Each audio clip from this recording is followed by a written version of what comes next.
Terry, this town, so far from those noisy towns and cities of Europe, was once the intellectual center of northern Italy. Before this place, there was no school here for the young people. Not one child in 100 could even write his own name.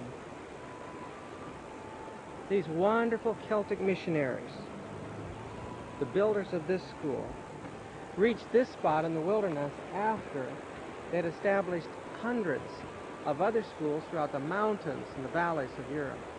They'd already laid a foundation of education in other places. You know, this might be hard for you to believe, Terry, but it was these Christians, not the Roman Christians.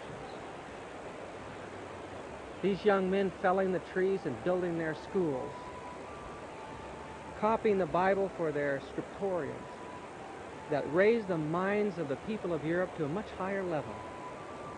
They laid the foundation for what you see in modern civilization today.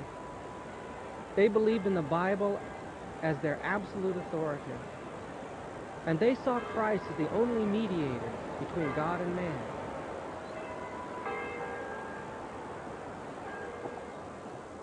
The government has confirmed to make the Lord's Day an official day of rest and worship.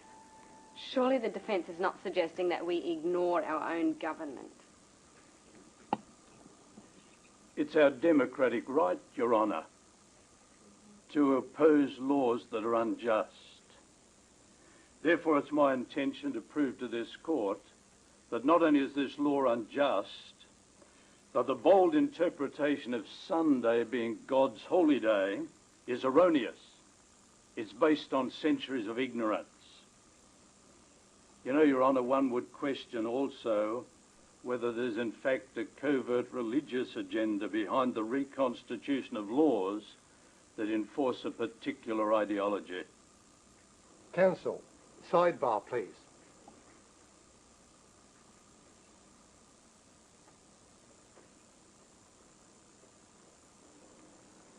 Counsel, I prefer this not head into a theological discussion.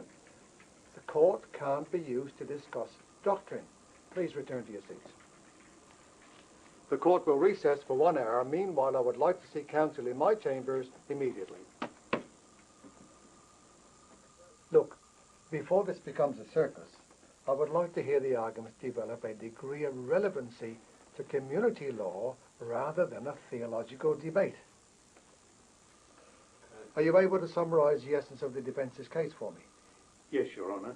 The defence is based on two principles. Number one, the right of citizens to exercise freedom of conscience in all matters relating to religious beliefs and practices. And number two, there's no basis for Sunday legislation that identifies Sunday as the true day of worship.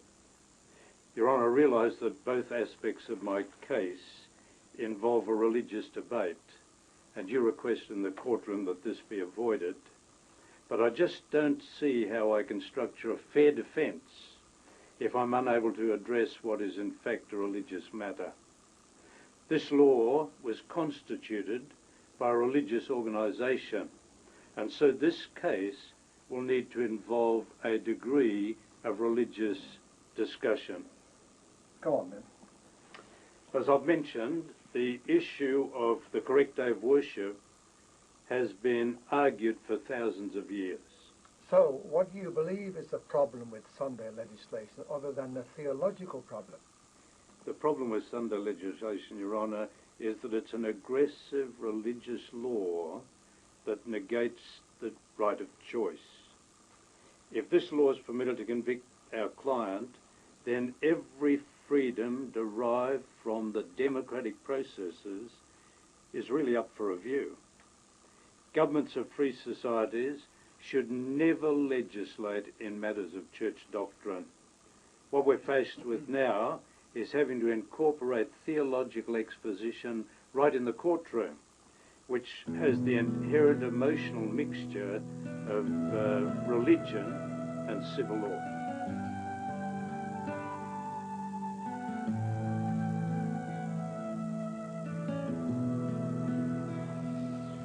Well, the let's get down to business on this other branch of Christianity. It begins with the Jews. The Jews were scattered all over the world.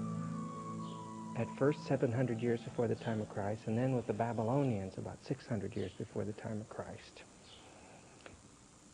The Jews had been scattered along the trade routes. The great nations of the world had taken Jewish communities and placed them on their outer borders of their kingdoms in order to build up society. What they wanted to do was protect their borders from the invasions of other tribes. And because of this, the Jews became very, very prominent. They became great traders, and they always educated their children well, so they were highly cultured. When Jesus told the apostles to go out, he told them to go first to the lost of the tribe of Israel. And so already there was a foundation for Christianity around the whole world. Now, the Christian movement was powerful. During the first century, Christianity went to the entire inhabited globe. Now, I know people don't realize that today, but it was a big movement. Because the world was broken up into major family or language groups, Christianity was broken up into a Greek-speaking group, a Jewish Christian group. It was also had a Gaelic-speaking group. That's the Celtic people, later to be the Irish and the Welsh and the Scottish and the French. And then there was another group, the Latin group. Hang on. 2 branches. How come you're mentioning more? Well, yeah, but that comes later. There are 5 branches of ethnic Christianity, but they were all one great church. From Ireland all the way through Asia, they all believed the same things. Listen, in the first few centuries of Christianity, they all basically believed the same thing, so you only had one Christian church at first. The church split over the issue of power, primarily, and that was in the 4th century during the time of Constantine. Now, the Apostle Paul evangelized Greeks and Latins, and he also evangelized the Gaelic people. You've heard of the book of Galatians in the Bible? Okay, well, the Galatians were the Celtic people. And they had relatives all the way from Mongolia across the globe to the islands of Britain and France and Gaul and Spain, you see. So when he evangelized these people, they loved Paul. They thought he was really special. And they began to tell their relatives about it. And for years, missionaries came from Asia Minor, from Ephesus, and went to Gaul, where the rest of the Gaelic people were, and they spread Christianity right up into the British Isles. So by the end of the 2nd century, there were Christian communities all across the globe. That was just one branch. The Jews, when Jerusalem was destroyed, went over Jordan into a place called Decapolis, and 100 years later, they migrated up to northern Syria, which was Antioch. Antioch became kind of the great missionary headquarters of the church.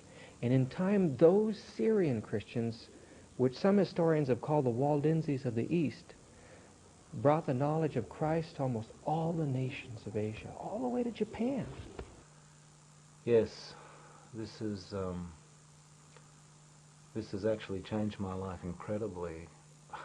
There was a world of information out there that I was ignorant to, and I had no understanding of history.